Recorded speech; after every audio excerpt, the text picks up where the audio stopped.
এই আসনে নোয়াখালী ৪ আসনে বাংলাদেশ জামাত ইসলামী মনোনীত প্রার্থী আমি আছি এবং এখানে আমরা বিপুল ভোটে বিজয় লাভ করব বলে আমরা আশাবাদী। তবে আমরা শঙ্কাবোধ করছি যে বিভিন্ন জায়গাতে আমাদের প্রতিপক্ষের পক্ষ থেকে আমাদের কর্মীদের উপর হুমকি ধমকি ইত্যাদি দেওয়া হচ্ছে। এ ব্যাপারে আমরা প্রশাসনকে অবহিত করছি, আমরা আরও প্রশাসনকে অবহিত করব। আমরা চাই একটা সুন্দর সুষ্ঠু নির্বাচন দূষিত হোক, এটা আমাদের প্রত্যাশা।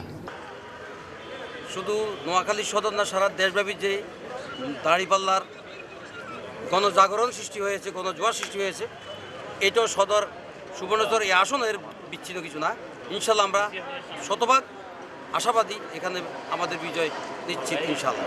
এই এলাকাটা সবচেয়ে অবহেলিত ছিল। আমরা এখানে একটা না, আমরা প্রায় 32টা সমস্যাও আমরা চিহ্নিত করেছি। এই সমস্যাগুলো আমরা সমাধানের জন্য চেষ্টা করব ইনশাল্লাহ। তার মধ্যে প্রথম হলো এই শহরের ড্রেনেজ ব্যবস্থা, তারপর রাস্তাঘাটের বেহাল অবস্থা, আমাদের খালগুলো বেদখল, এগুলো উদ্ধার। এছাড়া আমাদের পৌরসভাকে সিটি কর্পোরেশনের সাথে উন্নীত করা,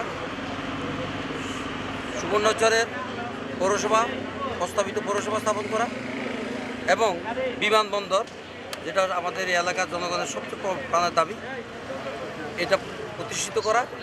রেল লাইনটাকে সুবর্ণচর পর্যন্ত সম্প্রসারিত করা, বেহাল রাস্তাকে